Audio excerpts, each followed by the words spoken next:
வணக்கம். இன்றைக்கி நம்ம என்ன செய்ய போகிறோன்னா, அந்த சிகப்பு கொருணை அரிசி வச்சுட்டு நம்ம ஒரு கஞ்சி செய்ய போகிறோம். காய்கறியெல்லாம் போட்டு இது பார்த்திங்கன்னா வீட்டில் எல்லாருமே சாப்பிட்லாம், பெரியவங்களும் சாப்பிட்லாம். அதனால் இது ரொம்ப நல்லா டேஸ்ட்டாக உடம்புக்கு நல்லதாக இருக்கும். அது எப்படி செய்கிறதுன்னு பார்க்கலாம். பாருங்கள், இப்போ நம்ம குருணை அரிசி, இந்த ப்ரௌன் குருணை அரிசின்னு கடைகளில் கிடைக்கும். இது நம்ம வாங்கி வச்சுட்டு இது காய்கறியெல்லாம் போட்டு நம்ம கொஞ்சம் பாசி பருப்பு போட்டு ஹெல்த்தியான ஒரு கஞ்சி செய்ய போகிறோம். இது ரொம்ப நல்லாயிருக்கும். அதுக்கு நான் இந்த கப்பில் ஒரு கப் அளவு நான் அந்த அரிசி எடுத்திருக்கேன். அதுக்கு சும்மா ஒரு ஸ்பூன் அளவு பாசி பருப்பு இருக்குது இல்லைங்களா, இந்த பருப்பை சும்மா லைட்டாக வறுத்துட்டு நான் ரெண்டையுமே கழுவி எடுத்து வச்சுருக்கேன். இதுக்கு காயின்னு பார்த்தீங்கன்னா நம்ம என்ன காய், முட்டைக்கோசு, கேரட், பீன்ஸ் இந்த மாதிரி நம்ம போட்டுக்கலாம். போட்டால் ரொம்ப நல்லாயிருக்கும். பூண்டு கொஞ்சமாக எடுத்து வச்சுருக்கேன்.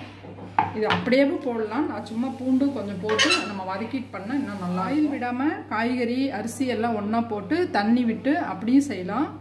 இப்படி செஞ்சால் இன்னும் கொஞ்சம் நல்லாயிருக்கும். அதனால் இந்த மாதிரி செஞ்சிட்ருக்கேன். ஆயில் சூடானோடனே நம்ம இந்த பூண்டு போட்டுடலாம்.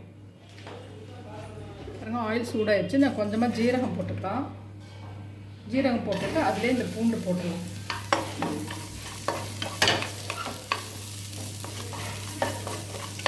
இந்த ஜீரகம் வெடிச்சா போதும் நமக்கு. அதுக்கப்புறம் காய் போட்டுட்டு காயை வதக்க தேவையில்லை. அதுக்கப்புறம் நம்ம அரிசி போட்டு தண்ணி விட்டுடலாம். காய்கறி போட்டு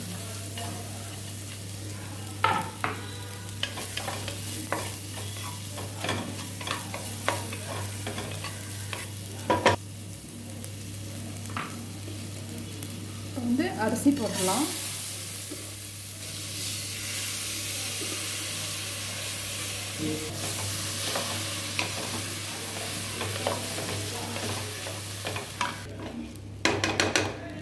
நம்ம அரிசி போட்டோடனே தண்ணி ஒரு கப்பு நம்ம அரிசி போட்டிருக்கோம். அதுக்கு 6 கப்பு தண்ணி விட்டுக்கலாம்.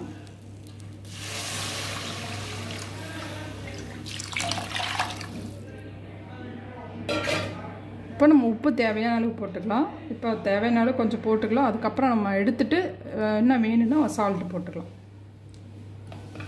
போட்டு நல்லா மிக்ஸ் பண்ணி விட்டுட்டு நம்ம மூடி வச்சிடலாம்.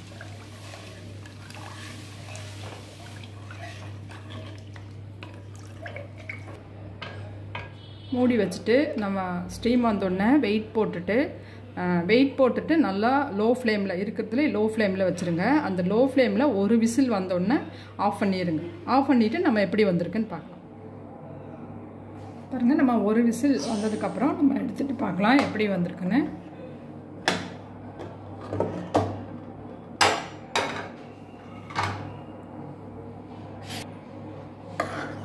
பாருங்கள், நமக்கு கரெக்டாக இருக்குது. இந்த மாதிரி ஸ்பூனில் எடுத்து சாப்பிட்ற அளவுக்கு இருக்குது. நம்ம 6 கப்பு தண்ணி விட்டுருந்தோம்.